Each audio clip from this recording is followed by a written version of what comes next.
Arkham Audio presents Joe Diamond, The Private Eye. Narrated by Ben Marsh. All copyrights belong to Fantasy Flight Games. If you enjoyed this production, you can find this story and many more in the Investigators of Arkham Horror hardcover book, published by Fantasy Flight Games. I'm not a fan of cold cases. They're like a bad scab, sitting in the back of your brain. The more you scratch, the deeper you go. The deeper you go, the more you bleed. 3 months ago, I picked up a call on a cold case. A 22-year-old co-ed from Miskatonic named Ariana Belfort. I was just about to put my feet up and pour the first bourbon of the evening when her dad came knocking, rapping gingerly at the door like he was afraid to touch it. I waved him in, chuckling the whole while. My office is a wreck, but it's not as bad as he made it out to be. He was a pale little feller, with an overcoat 2 sizes too big, and a manila folder crammed with enough newspaper clippings, pictures, and papers to choke an accountant. I poured 2 fingers in a glass, and he dropped that folder on my desk with a thud. Right on top was a cashier's check made out to me, waiting for his signature. "I know who's behind it," he said, his round little glasses sliding down his nose as he tried to look me in the eye. "I know who killed my daughter, Detective. It was Carl Sanford and those folks at the lodge." I tipped my glass to him. "Sounds like you've got no need of me, then." Belfort shuffled the papers nervously. "I can't prove it. Could never prove it. I took all this to the police, to Detective Hardin, to anyone who would listen. They never believed me. Ariana was such a sweet girl. She had no idea what Sanford and his ilk were capable of.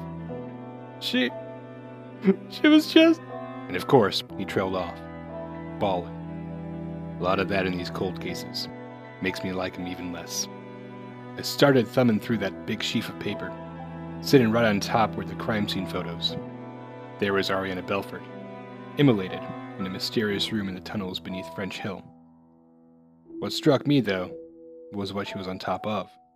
There was no furniture in the room to speak of, and the Belfort kid lay right on top of a weird circle, lines connecting 7 lit candles along the edge to form a 7-pointed star.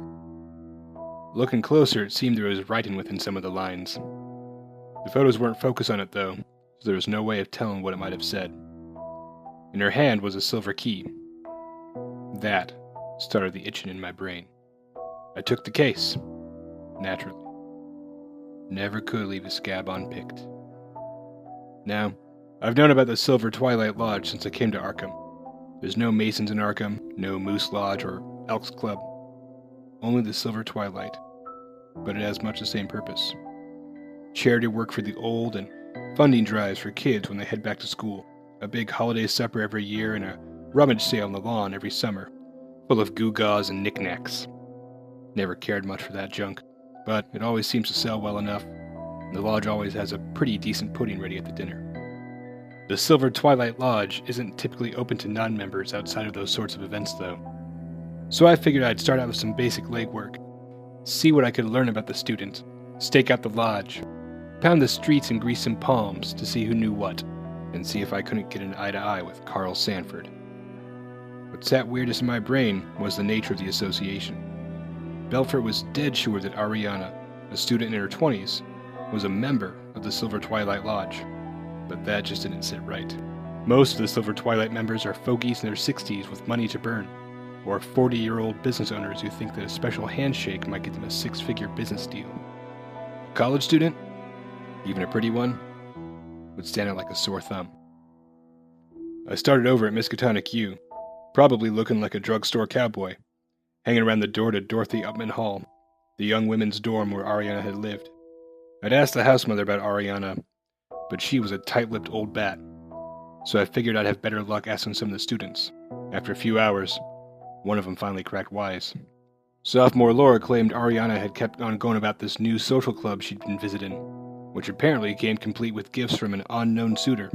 When I asked about the suitor, Laura clammed up something fierce, but when I pressed her, she claimed the fella had given Ariana an antique silver key in a carved wooden box, the same as the key she was holding in the photos. With Laura's testimony in mind, I figured it was time to go over to the lodge itself. Lucky for me, one of its seasonal sales events was scheduled for just a few days hence.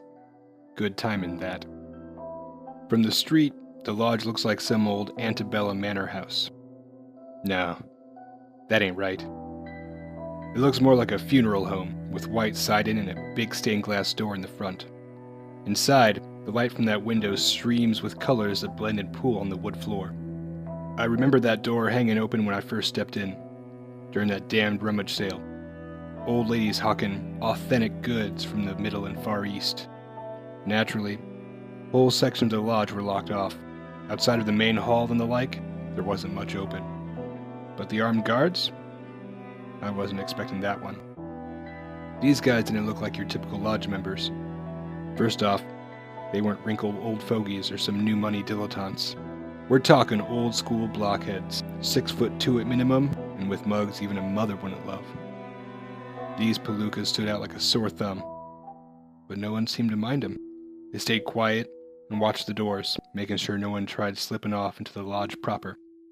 And, naturally, that just perked my ears right up. Funny thing was, there's a lot of these weird symbols and sigils at the Silver Twilight Lodge. On wood carvings, gilded statuettes, tapestries, you name it. There's all sorts of funny-looking art in there, with inscriptions in all sorts of languages. Latin I recognize, Arabic, and either Japanese or Chinese too. Didn't see the same sigil that was beneath Ariana, but that didn't rule it out yet. There was plenty at the lodge that I still hadn't seen. I stayed late at the rummage sale, hoping to catch one of those big lugs packing it in early. No dice. A big fellow with a busted nose showed me the door just as the sun went down. But, lucky me, I just so happened to be leaving at the same time as the Silver Twilight Lodge's head honcho, Carl Sanford. Sanford's a hard guy to describe, but he's got this predatory look about him, like the fox that just ate his way through the henhouse. He might be going gray around the temples, but those teeth are sharp as ever. I tailed him through the parking lot and halfway down Ash Street, cutting through the alley to keep eyes on him. Never was one for stealth. Apparently, my nosing around the lodge caught Sanford's attention, or, rather, that of his toughs. 3 of them big lugs ran out the corner ahead of me, the lead one slipping on a knuckle duster. They sidled up all slow-like, meaning to make an impression. I tend to make an impression too, or at least my 45s do. We stood eyeballing each other for a minute or two, but the message was sent. Sanford was off limits. The itch only gets worse when you can't scratch it. Sanford knew something. I was sure of it. I went back 2 nights later, 4 hours after a monthly lodge meeting ended. Middle of the night. I figured no one would be home. I slipped in a second-story window up the back fire escape. I jimmied open the window with a bent coat hanger and slipped in. No alarms, no noise. First room I found myself in was a storeroom or the like. Big boxes full of books and junk, piled haphazardly around the room. Next room was much the same. It was what was in the hallway that caught my eye the most. Hanging up against the wall, at the end of the hall, was that same damned sigil. I'd put the house money on it. Same weird language, same oval shape, same curly cues. The center lay a depiction of an ornate silver key with 3 arrows arrayed in a pattern in its bow. They knew something. I snapped a few photographs and beat feet. 2 days after that, who shows up in my office but Carl Sanford his own self? Go figure, right?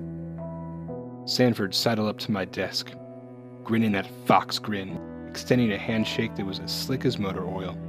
Mr. Diamond, I presume. We talked. Mostly he talked. Never came out and said it, but the message was clear. Back off. I gave him a half smile and poured us each a finger of bourbon. Carl, I'm not one to beat around the bush, I said. What do you know about Ariana Belfort? Miskatonic student. Hung around at your lodge. Dead. Sanford tossed down a slug of bourbon and set the glass back on my desk. I did know her, Mr. Diamond. She was a treasured acquaintance. Such a shame as to what happened. but I think it's best that poor Ariana rest in peace. Best not to go grave robbing, so to speak. He stepped to the door. You're a diligent man, Mr. Diamond. Be careful with that. I tore up Belford's cashier's check the next day, called and told him that Sanford and the lodge were a dead lead. Belford hung up on me in tears. That was 3 months ago. The case still itches my brain, but it's resolved to a dull ache that occasionally flares up right before I fall asleep.